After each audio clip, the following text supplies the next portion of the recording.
It's one thing to live in a culture where you're considered weird, outdated. It's another thing when you're considered the new Nazi.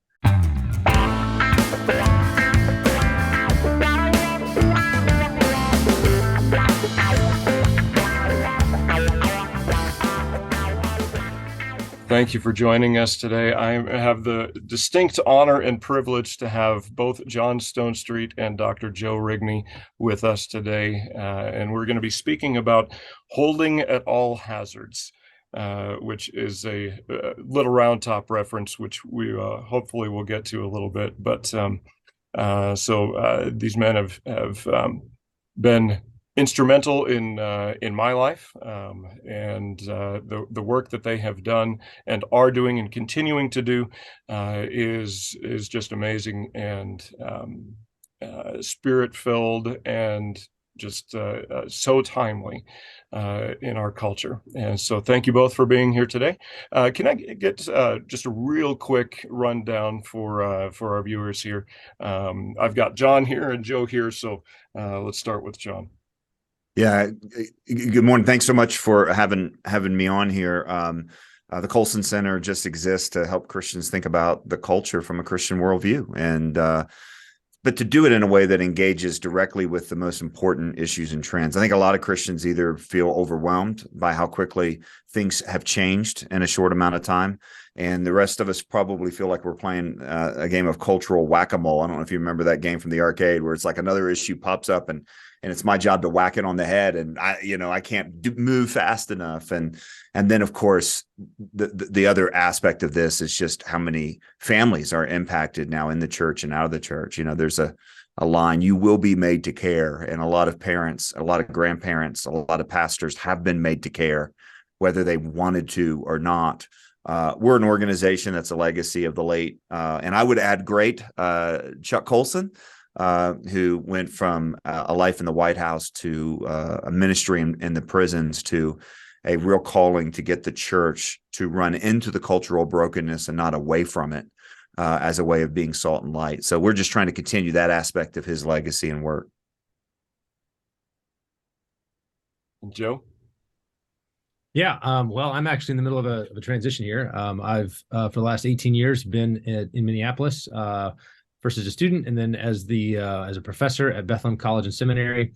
I've been the president up until about a week ago, and my family and I are in the middle of a transition. Just taking a position at New St. Andrews College in Moscow, Idaho, as a professor out there, and so we will be moving this summer out to the West Coast in order to teach and to write and minister there. But we've had a great run here in Minneapolis at Bethlehem. Love this school, love what it's doing, and I'm excited for its future.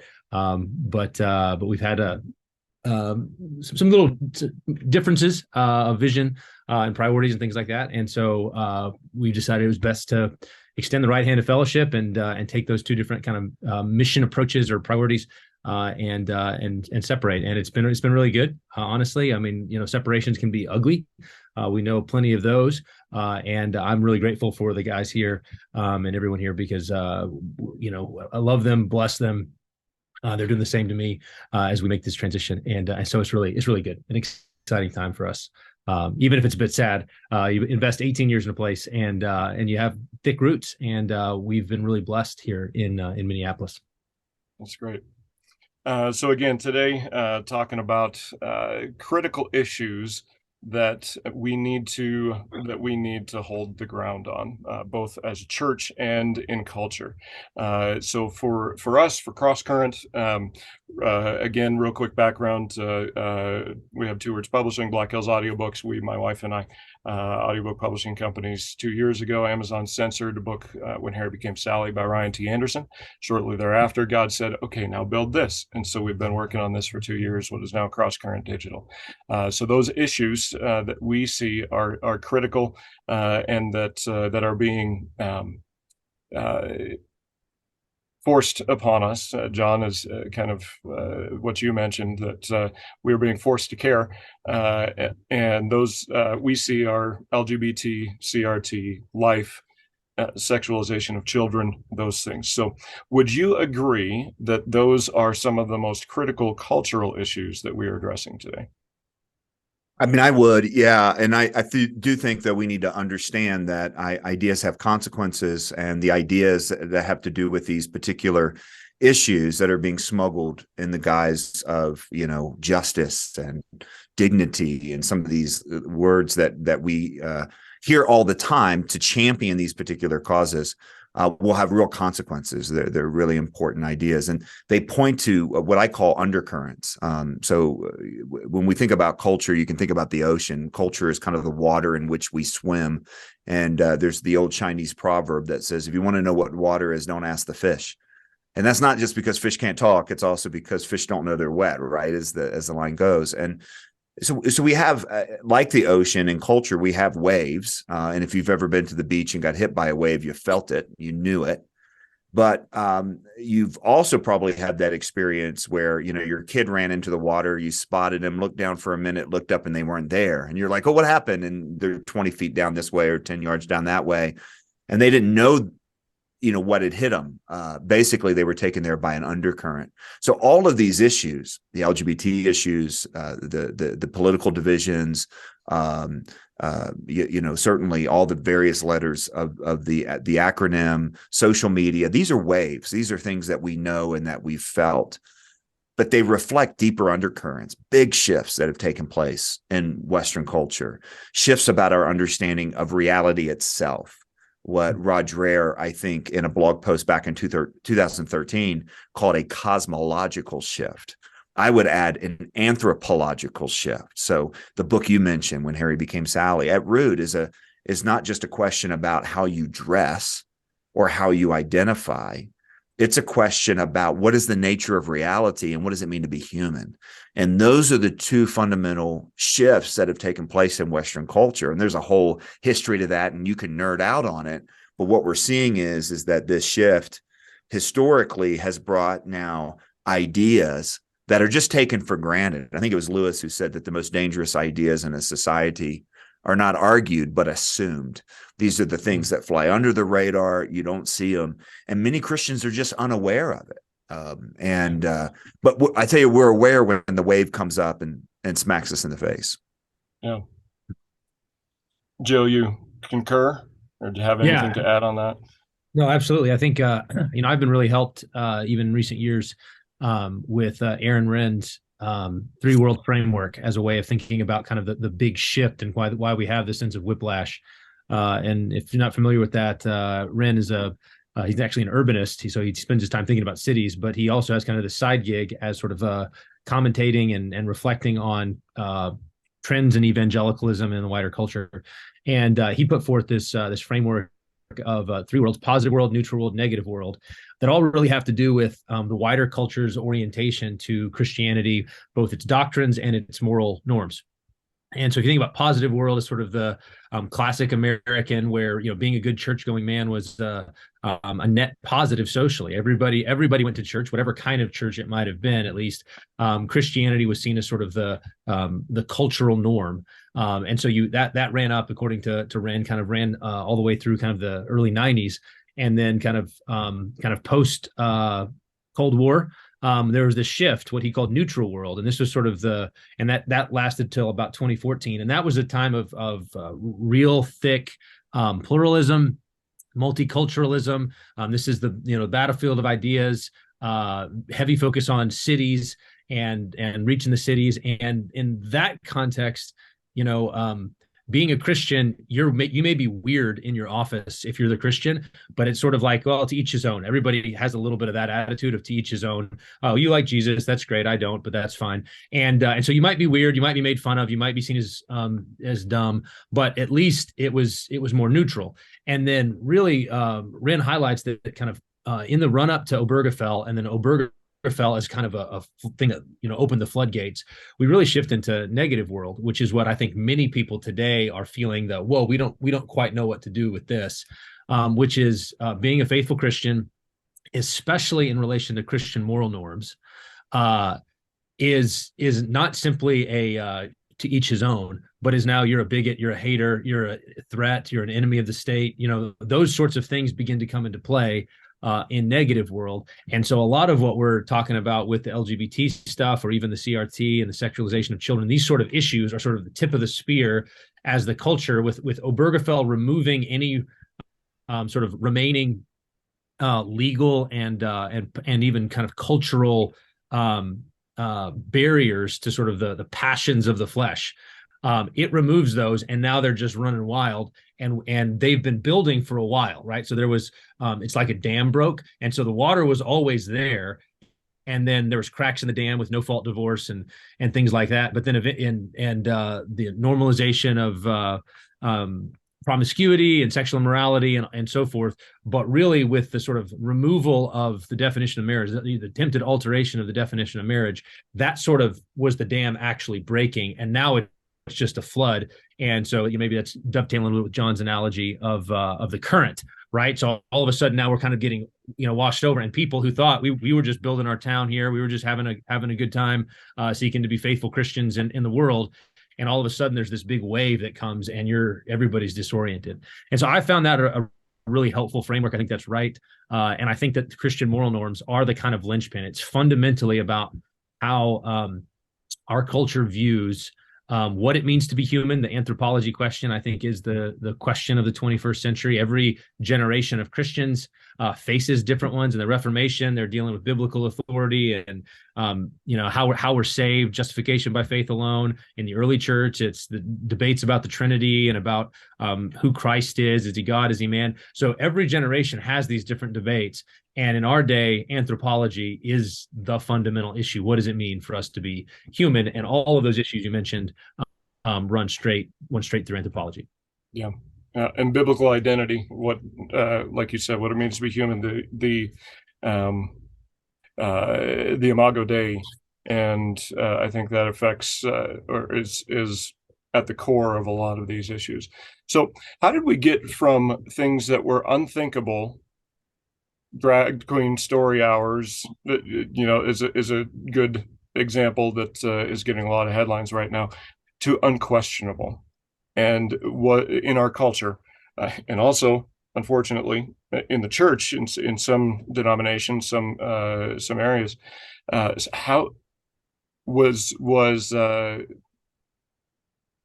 the church as a whole to blame for allowing the culture to get to this?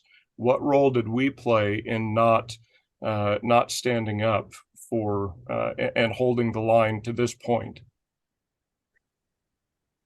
Well, I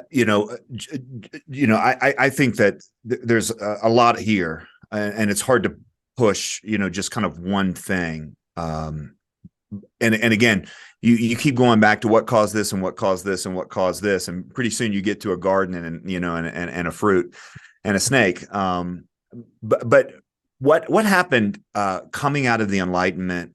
What happened coming out of what is known as modernism? Was this radical separation of knowledge, and it was this epistemological shift in terms of what are the things we really know, and then what happens to those things we can't, test and observe. And so the kind of the enthronement of certain kinds of knowledge over others, and along with kind of promises that this would fix the world. And those promises kind of running hollow gave us the end of the 20th century, where everything just kind of went up for grabs. But what had already taken place through all of that, and I know that was kind of a big history in a short amount of time. I have been going back to Friedrich Nietzsche's work, The Madman, over and over and over and over. And this is when Nietzsche is one of the places he famously says God is dead.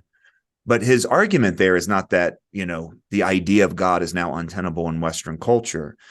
The idea in that parable is, here's everything that this means if we decenter God and instead, dethrone him and untether our understanding of right and wrong and up and down and meaning and purpose from anything fixed.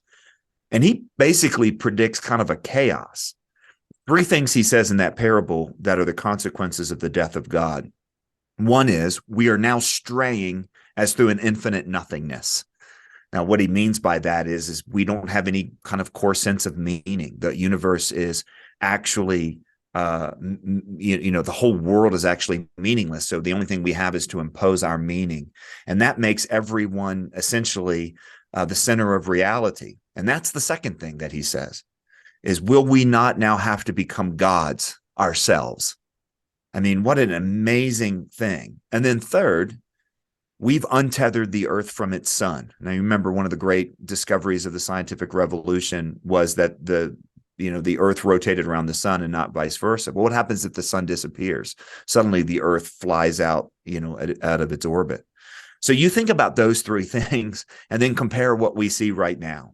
We're straying us through an infinite nothing. The spike over the last several years in what are called deaths of despair, and also acts of desperation, mass shootings and things like that. Put all of that together. That is basically reacting to a universe that is meaningless. And in the 60s, you had people kind of reflecting on this and and wrestling with this theoretically. But now existentially, you have young people that are trying to figure out life has no meaning. And all you've given me is a digital glowing rectangle to stare at and try to make my life meaningful by imposing some identity on the world. Will we not have to become gods ourselves? This is Carl Trueman, I think, has written so well about this idea of the rise of expressive individualism, that the only thing we have in life is to impose ourselves on the universe. But that puts all the pressure on our own shoulders. That's why we have so much anxiety and depression. And then everything now up for grabs. It's one thing, by the way, to have sexual morality upended in things like the arts and maybe in our private lives. But now, again, as you pointed out earlier, now we're enforcing it through schools, through state regulations. We have to make sure that men have access to women's private spaces and that children are properly indoctrinated into sexual, licentiousness. And you're like, everything seems up for so that's what's happening. Now, at the same time that the consequences of modernism are playing out, just as Nietzsche predicted, the church, when in the 20th century, really, I think, became captive by a gospel that became radically privatized. In other words, we started to do Christianity on the same terms of, faith is personal and science is public. Faith is, belief, and science is knowledge. We'll buy that. And, you need to emphasize a personal experience with Jesus. Now, one of the distinctives of Christianity as a worldview is that Christianity teaches that our faith is personal. And it's one of the brilliant things. Jesus didn't just come to die for a nameless mass. He came to know you, and he came to, forgive your sins. But Jesus still publicly rose from the dead. The fact that God exists is still a public truth, not a private preference. When the first followers of Jesus said, Christ is Lord, they're not saying, I've made Jesus Lord of my life. They're saying, whether you believe it or not, Jesus Christ is Lord of heaven and earth. In other words, for them, faith was personal and public. For us, I think in the late 20th, early 21st century, faith is personal but private. It's me and Jesus, and it's my relationship with Jesus and how he can bless my life. And I think that is and to borrow the words of my friend Steve Garber, is a worldview that's too small. It takes this big, robust worldview of Christianity and reduces it down to something small and shriveled. And it's just not big enough to handle the sort of challenges, as Joe put it, of the negative world. And so most Christians are flat-footed. And the church, of course, being called to be salt and light, Jesus uses all this victorious language, the gates of hell will not stand against it. We just don't see that sort of power in the church, right? Now, in other parts of the world, in the global South, we see some remarkable things. But in the West, we see an increasingly anemic church. And I think it has to do with we've been discipled into this radically privatized, me-centered faith that doesn't actually teach Jesus Christ as Lord of heaven and earth. And so, yeah, I do think some of this is to put at the foot of the church having an anemic theology, not as big as who Christ has revealed himself to be. Yeah. John, you also mentioned in previous, I've heard you mention, and it was just on Breakpoint, I think last week, that there is nothing in heaven and earth that over which Christ does not say mine, and I think that ties in a bit there. Mhm. And so I wasn't going to go here now, but we've kind of segued there. And so, Joe, I'd like for you to weigh in on this. So, what is our role as Christians in not only taking a stand, but being verbal about that and being active in our communities, in political life? I'd like to hear your thoughts on that. Yeah. I think if you start with that kind of basic problem again of whether, there's different terms it goes under, whether you call it, C.S. Lewis called it the poison of subjectivism, which is the idea that values are imposed on reality, not discovered in reality, not givens that God establishes, but things that we sort of invent and impose, as John was talking about. But one of the effects of that is to view reality as fundamentally as it's Play-Doh. And so I think underneath a lot of these things is a view of reality that reality is just Play-Doh and we can mold it however we want. And sort of the sort of high point of that view is what we're seeing with the transgender stuff, where you can just choose whatever you want to do, and just because you feel it, you are that thing. And then we try to then bend and mold reality according to our desires, whatever we want. And I think that, as John said, like that's as old as Adam and Eve. So this isn't a new thing. I think what's part of what's new, though, is our technological capacities. So there's a way in which the world as God made it is resistant. And so it resists human efforts to bend it to our will. But now with sort of the fruitfulness of our technologies, the rise of science, which led to practical science in technologies, all of which was the fruit of Christianity, of the gospel working its way through societies and men discovering the way God made the world. Then sort of, there's an old, I think it's a Cotton Mather saying that faithfulness begat prosperity, and then the daughter devoured the mother. So faithfulness begat prosperity. Faithfulness begat scientific fruitfulness. And then that scientific fruitfulness, that technological advance, then turns around and devours the faithfulness. And that's, I think, part of what we're seeing. So it's the combination of an ideological thing, subjectivism, death of God, and then coupled with a scientific capacity to sort of do more with reality than we could 100, 200, 300 years ago. So look at the surgeries they're able to do now. Look how well we're able to fake it. And so that's sort of underlying it. Now, then the response from Christians has to be recognize reality is not Play-Doh.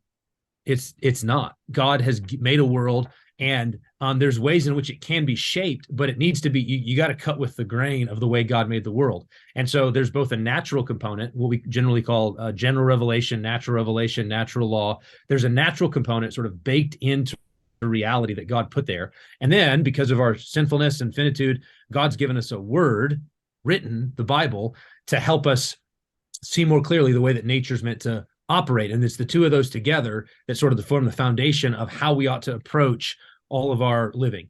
So that as the church, recovering a really robust notion of biblical authority, coupled with a really strong confidence that God did make the world in a certain way. And our task is to conform ourselves to it and to cultivate it in light of his revelation. That's at a baseline. And it actually starts before you ever get out into the community and before you ever get out into the political. It actually starts in your house. It starts in your home. It starts in your church. I appreciate, one of Doug Wilson's sort of pithy statements is, you can't fight a culture war without a culture. So if you can't fight a tank war without tanks, you can't fight a naval war without a navy, and you can't fight a culture war without a culture. And some of what we're seeing is that the church all of a sudden found itself in the middle of a culture war and didn't have a culture to speak of. It had been sort of assimilated to the wider unbelieving culture, and it just got bowled over. And so we weren't even equipped to go take a hill because we couldn't even hold the ones we've had. And that's fundamentally a matter of discipleship in our homes and our churches. And it really gets down to things like how do you orient to technology? What sort of technologies do you allow in your home? Do you just let free reign with your kids? That's just and I think more parents are waking up to this. That's an absolutely terrible idea. You wouldn't let your kid go hang out at the brothel, but you let him walk around with a brothel in his pocket. Just access to the most grotesque forms of sexual morality, and he's just got it right there in his pocket. Or for the gals, it's what social media is doing to young teenage girls, and the way that it's shaping and warping who their sense of themselves, even in Christian homes. And so there's ways in which this was, I think, the sort of the valuable insight in Rod Dreher's Benedict option was, hey, we need to actually do some internal work here first to shore up our own resilience in terms of our discipleship and helping people to recognize the way God made the world, to catechize them in the Christian faith, and to have really solid things before we start thinking about how we're going to sort of move out on mission. There is an internal component to have a resilient community that I think is the sort of the chief and first challenge that we have to deal with. Right.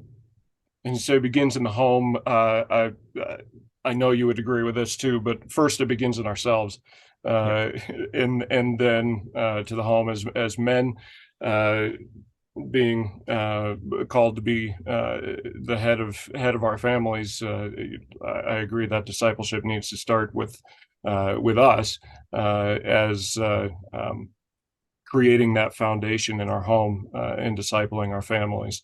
So that's there's a whole other conversation about how women lead so many of our Sunday school classes and those types of things, partly because men have in general not stepped up. But it's interesting to see that how you have groups like Moms for Liberty, Moms for America, those types of things that where are the men standing up? Where are the men that are willing to take a stand and to fight for these issues and to protect their families?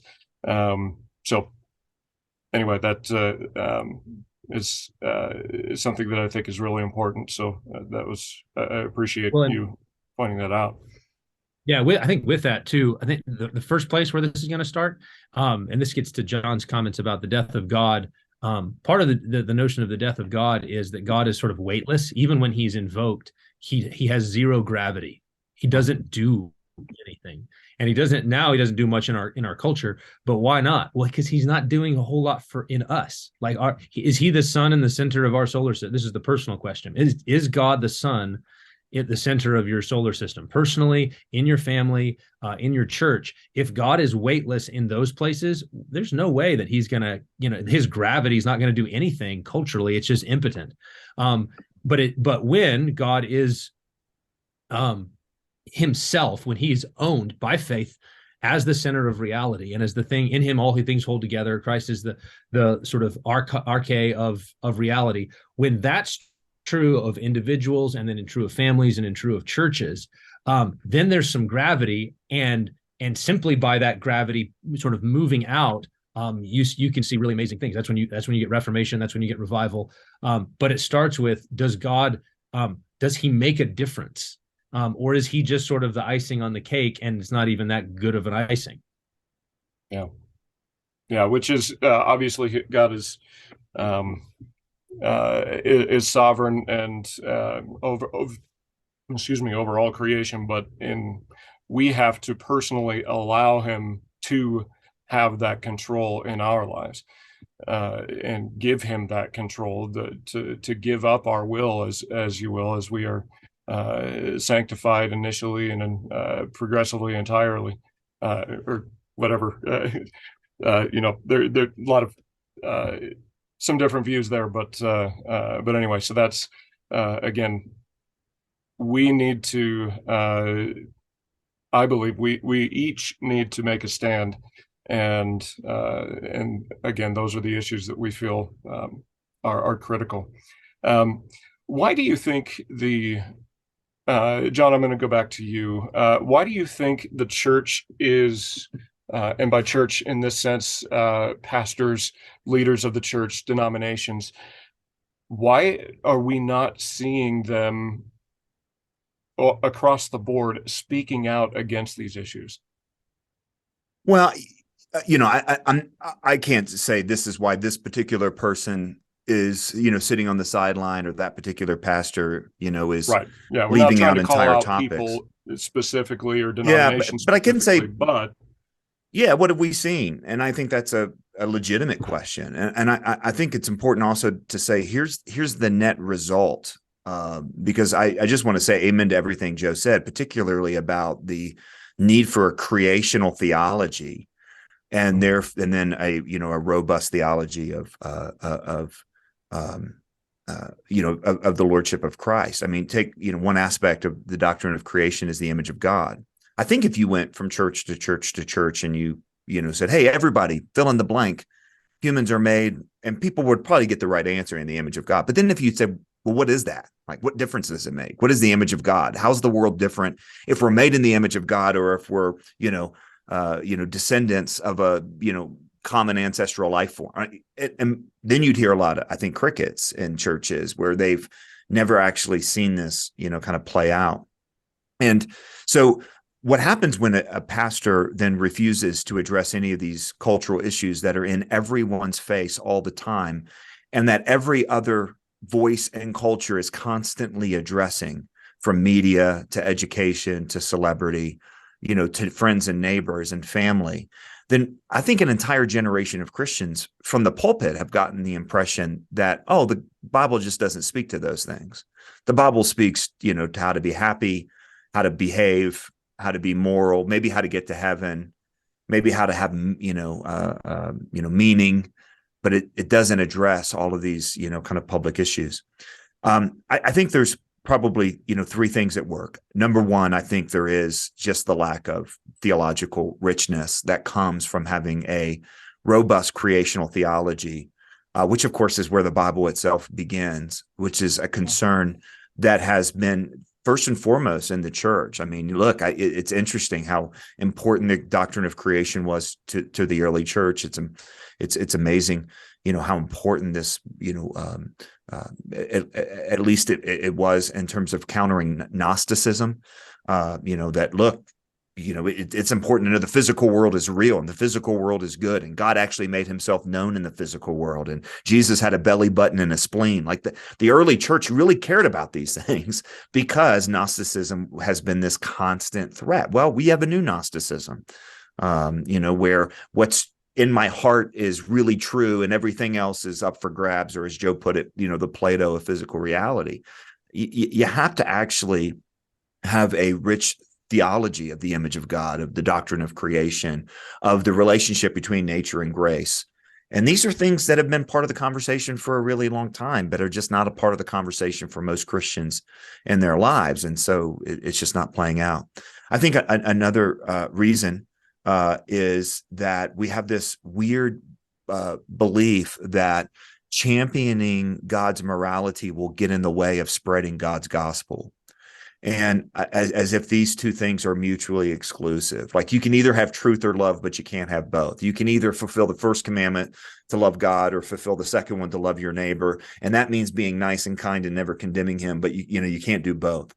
That if you say this is actually sin, then that will get in the way of saying, Christ is Lord and he's also your savior and he'll forgive you. As if so there's this missional reason that I think is completely backwards. I think it's completely misguided, but it does seem to drive a lot of folks. So I think there's, the theological factor. I think there's the missional factor. And then there's just what my friend Mike Miller calls cocktail party pressure. Now, if we're all Baptist, maybe we should say, potluck pressure. But what we mean here is, I'm Anglican, so we're cool. But the pressure here is, I'm getting a thumbs up from Joe, so that's good. But basically, we know, and Joe, I think, talked about this earlier in terms of the move from the neutral world to the negative world. It's one thing to live in a culture where you're considered weird, outdated. It's another thing when you're considered the new Nazi. and to speak out on. I take the issue of abortion. Think of how the rhetoric around abortion has changed just in the last 18 months.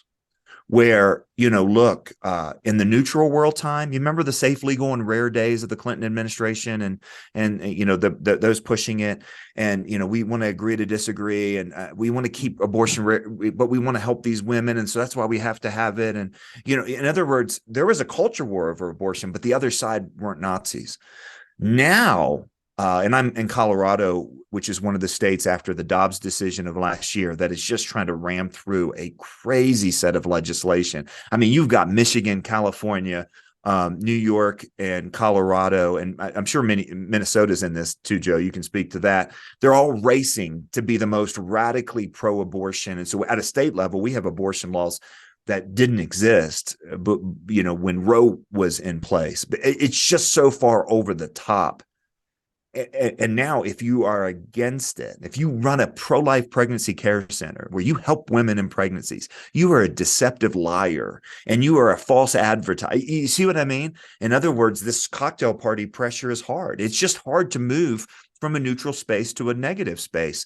And I think all three of those things are at work. You got a theological anemia, you've got a missional confusion, and then I think you've got being called the bad guy and not get invited back. And that's just hard for a lot of us to do. Now, of course, our brothers and sisters in other parts of the world, I think of Nigeria, for example, they've lived in that space for a long time. This is a shift for us.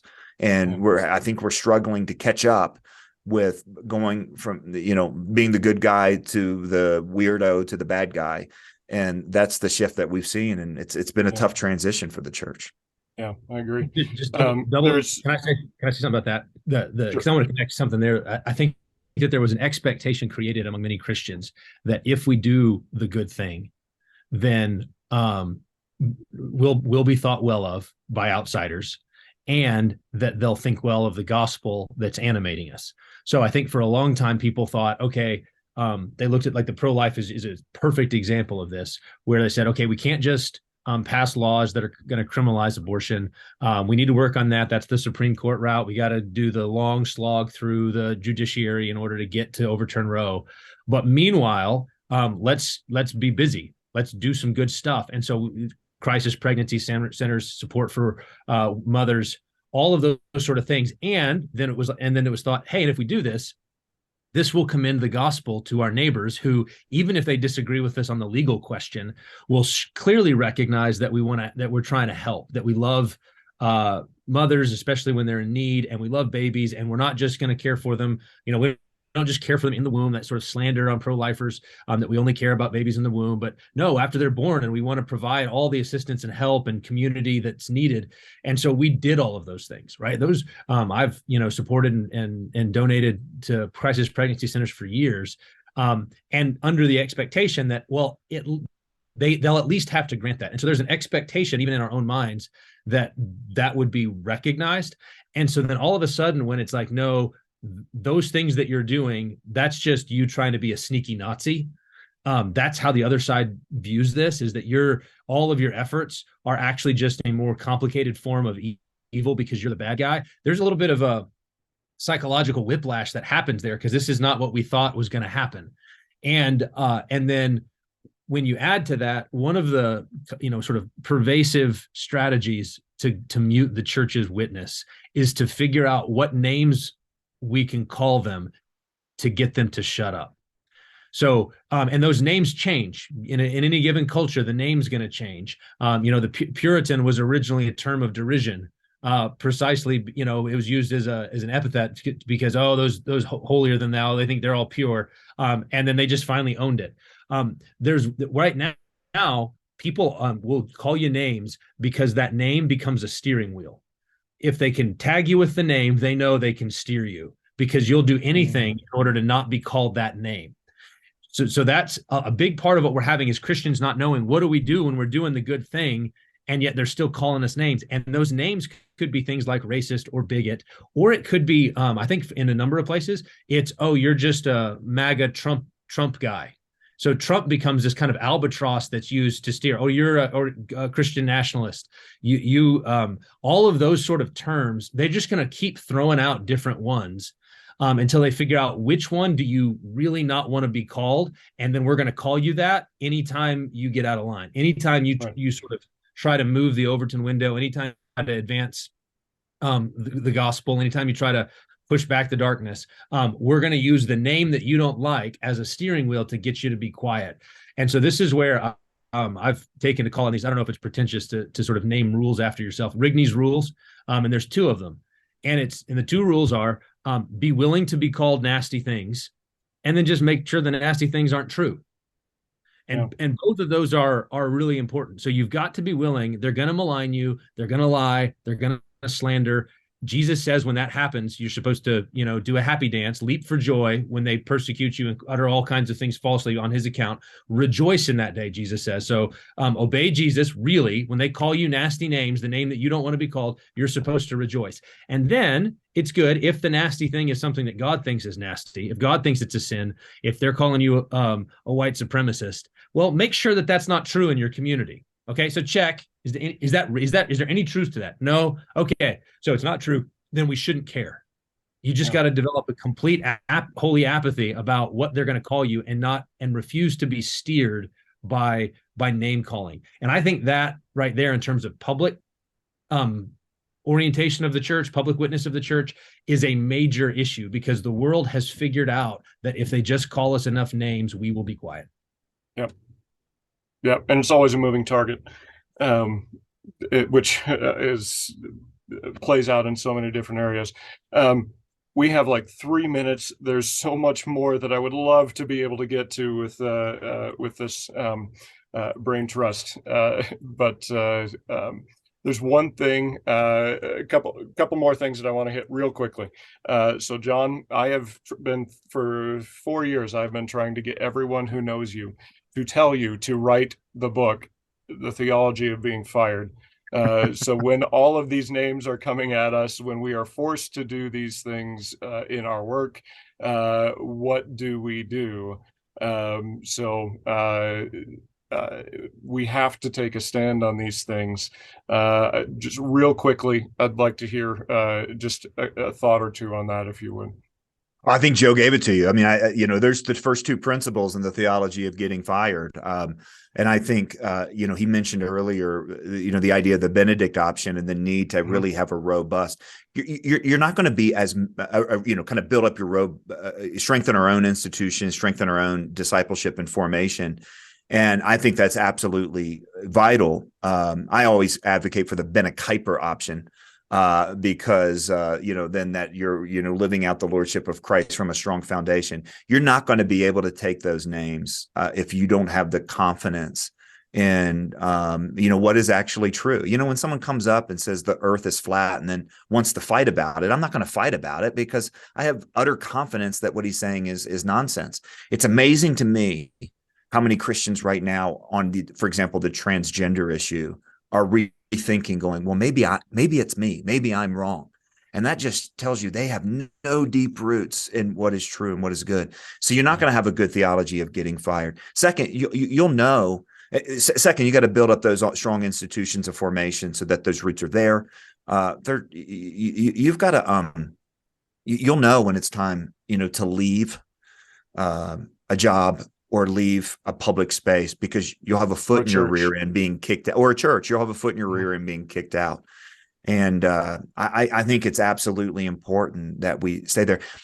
The last thing I'll say about the theology of getting fired comes from Chuck Colson, who had a plaque on his desk that he kept his whole career, which is faithfulness, not success. Joe mentioned this earlier. I think we thought we could be winsome enough, and you can't. So let's just be faithful and let the chips fall where they may. Or as T.S. Eliot said, for us, there's only the trying, and the rest is none of our business. Let's stake our claim. This is true. We're not the crazy ones. The gospel is sure. Creation is the best explanation of reality as we know it. The doctrine of the fall helps explain the human condition as seen through the lens of the image of God. The work of Jesus Christ gives hope to the world. That's solid ground, man. That is solid ground. Stand there. Be confident there. Disciple your people there. Raise your kids in that. Build a home around those things. And yeah, you're going to take shots. And and take them, with the joy. I was just so struck. I mean, Paul's instructions there are just so clear. Sometimes I think we overcomplicate this. It's like the old dude in my church back in Tennessee used to say, "It ain't rocket surgery, man. Stand on these things, plant your feet, take the shot, thank the Lord, and trust that He has, eternity under His rule and reign, because He does." Yeah. Well, we at Cross Current are. Those are the hills that we are going to die on. Yeah. That is the attack that we are fending off, and it's why we exist.